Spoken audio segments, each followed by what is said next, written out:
आज मां सीता के मंदिर का शिलान्यास होने वाला है और इसके लिए गृह मंत्री अमित शाह दिल्ली से चल के सीतामढ़ी पहुंचने वाले हैं। अब इसका चुनावी फायदा क्या हो सकता है एनडीए को और क्या रहेगा इसका पूरा इंपैक्ट, सब कुछ आपको विस्तार पूर्वक बताएंगे। लेकिन उससे पहले मेरा परिचय जान लीजिए। मेरा नाम है रजत और आप जनता जंक्शन देख रहे हैं। आपको बता दूं कि 882 करोड़ 87 लाख रुपए से इस मंदिर का निर्माण किया जा रहा है। अब आप अंदाजा लगा लीजिए, 882 करोड़ 87 लाख रुपए इतना खर्च होने वाला है इस मंदिर के निर्माण में और इसके पर्यटन को बेहतर बनाने में, ताकि यहाँ पे पर्यटक जो है वो आते रहें। और इसके लिए आपको बता दूं कि 137 करोड़ रुपए 137 करोड़ रुपए सिर्फ मंदिर के पुनः निर्माण के लिए दिया जा रहा है, ताकि बेहतर मंदिर को बनाया जा सके। और बाकी के जो बचे पैसे हैं उससे मंदिर का विस्तार किया जाएगा। 50 एकड़ भूमि अभी अधिग्रहण जो है वो बाकी है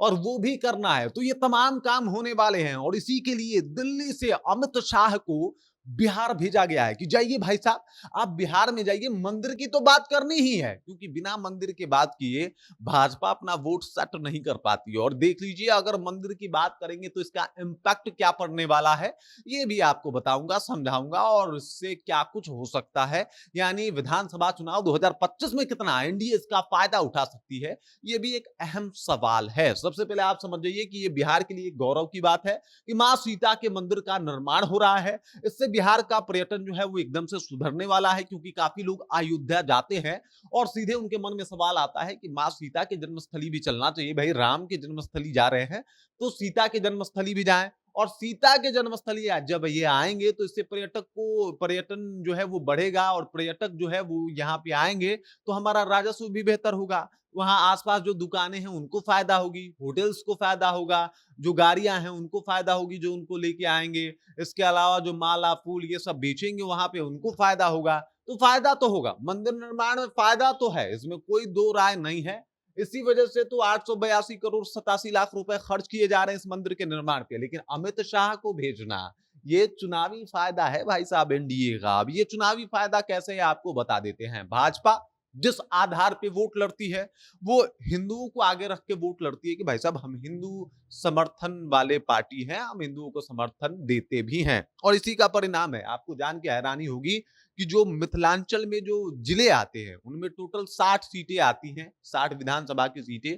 और 60 सीटों में से अगर आप समझें तो लगभग 40 से 45 सीटों पे कब्जा जो है वो आप समझ जाइए कि एनडीए का है। और 60 सीट लगभग आता है, 60 सीटों में से आप समझिए कि 40 से 45 सीटों पे 40 से 45 सीटों पे कब्जा किसका है? एनडीए का कब्जा है। और एनडीए ये एक एनडीए का गढ़ भी कहा जाता है कि भाई साहब लालू यादव का प्रभाव भी रहा तो उतना उस टाइम नहीं रहा, और अब फिर से अपना प्रभाव बढ़ाने के लिए एनडीए जो है वो अलग तरीके से काम भी कर रही है। और वो बता रही है कि भाई साहब 60 सीटें तो है और 60 सीटों में 40-45 पर हमारा कब्जा भी है, लेकिन इस बार इस आंकड़े को और बढ़ाना है। और आपको बता दूं कि लगभग जो है 15 से 20 सीटों पे सिमटाने की कोशिश है कि लगभग 10-15 पे अगर महागठबंधन को इस क्षेत्र में सिमटा दिया जाए तो बड़ा अच्छा होगा। और महागठबंधन को सेंटिमेंट ना मिले इसके लिए ही तो पुनौरा धाम का निर्माण करवाया जा रहा है, वो भी चुनाव से ठीक पहले, ताकि इसका इंपैक्ट देखे चुनाव में इसका फायदा खूब उठा सके भाजपा।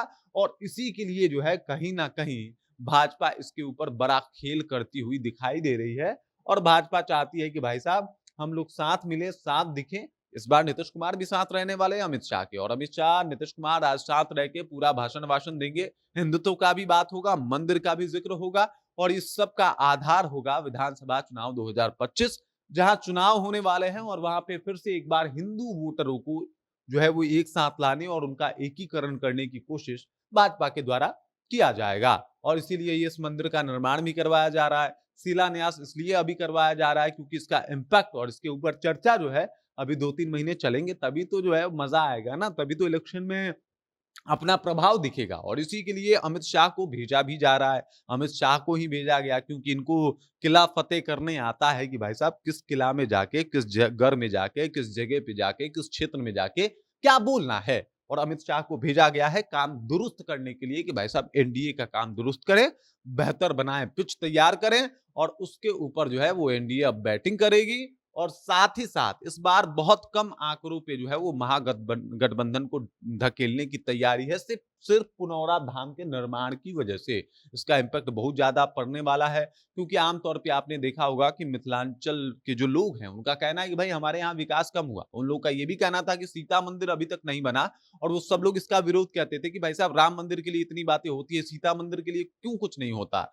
और अब देख लीजिए सीता मंदिर का निर्माण हो रहा है सीतामढ़ी के पुनौरा धाम में, तो ये एक खुशी का माहौल है और मजे की बात कि वो तमाम लोग जो चाहते थे कि सीता मंदिर का निर्माण हो वो अब भाजपा के साथ जुड़ने में ज्यादा देर नहीं लगाएंगे। ऊपर से अमित शाह का भाषण भी है और इसका इम्पैक्ट भी दिखेगा बिहार विधानसभा चुनाव 2025 में। बाकी इस खबर, इस जानकारी को लेके, अमित शाह के इस यात्रा को लेके, साथ ही साथ जो सीता मंदिर बन रहा है उस बात को लेके आप क्या सोचते हैं, आपके जहन में क्या कुछ चल रहा है, कृपया कमेंट कीजिए और अपना विचार हम तक पहुंचा दीजिए। बाकी आप देख रहे हैं जनता जंक्शन और मेरा नाम रजत है।